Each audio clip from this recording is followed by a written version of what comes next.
आणि पर्यटन म्हटलं तर खानपान आलंच. त्यामुळे मान्सूनच्या आगमनाबरोबर दक्षिण भारतातल्या हॉटेल्समधला मेन्यू सुद्धा बदलतो. सध्या तिथल्या हॉटेलमध्ये खवय्यांची कशी चंगळ सुरू आहे आपण पाहूया.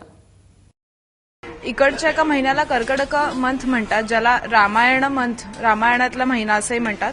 जुलै ते ऑगस्ट असा हा महिना असतो, ज्यावेळेस केरळमध्ये प्रचंड पाऊस असतो आणि त्या काळात मीठ म्हणजे मांस खाल्लं जात नाही आणि त्या काळात शेती पण एवढी होऊ शकत नाही आणि त्यामुळे खास ह्या एक महिन्यासाठी असं एक खाणं असतं जे इथे मिळतं.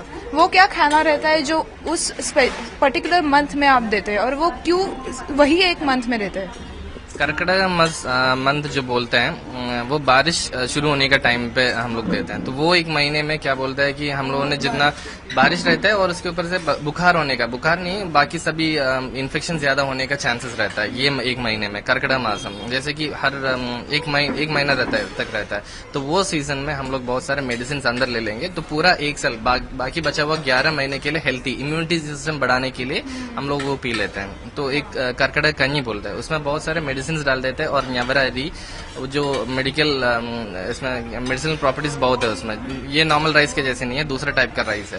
तो वो सब वो न्यावरारी और बहुत सारे हर्ब्स वगैरह डाल देते हैं। मुझे लग रहा है 21-22 हर्ब्स है, तो वो सब डाल के कंजी बनाते हैं। तो वो सिर्फ वो रहेगा, उसके साथ ये सब कुछ नहीं रहेगा, सिर्फ वो कंजी रहता है। वो एक महीना तक लगातार आपको पीना चाहिए और उसके साथ हम लोगों ने फिश और मीट वगैरह कुछ भी इस्तेमाल नहीं करते। बोलते हैं हम लोग, जो को भी यहाँ पे आता है उनको बोल देते हैं कि ये इस वजह से पीना चाहिए। जो जिसको नहीं पता वो भी आ जाता है ना कभी कभी, तो हम उनको समझाते हैं कि ये कंजी इसके लिए पीते हैं और ये पीने के टाइम वो मानसून के लिए रहता है। तो आपके यहाँ टूरिस्ट भी बहुत सारे आते होंगे। वो सीजन में बहुत सारे यहाँ पे लोग आते हैं, यहाँ पे खाली वो ही पीने के लिए आता है यहाँ पे। तो हाँ, कर्कटक कंजी पीने के लिए आता है। तो हम उनको समझा देता है कि फिश और मीट वगैरह इस्तेमाल नहीं करना चाहिए, सेक्सुअल इंटरकोर्स नहीं होना चाहिए, बहुत सारा चीज बोल देता है, बता देते हैं। हम यहाँ पे जो नए लोग आता है तो उनको पता नहीं है कि ये कैसे कैसे सिस्टम है। तो हमारा यहाँ पे जो कोई भी काम करते हैं हम सभी को बोल देते हैं कि ये जो काम हमारे साथ काम करने वाले लोगों को बोल देते हैं कि नया लोग जो कोई भी आएगा उनको समझा देना कि कैसे इस वजह से पानी कोई पूछ लेता है हमसे। हाँ। तो हम उनको बोल देते पानी पीना है तो पी लीजिए, कोई बात नहीं, लेकिन हम लोग इस वजह से नहीं रखा है क्योंकि हाँ, पानी खाने के साथ नहीं पीना चाहिए।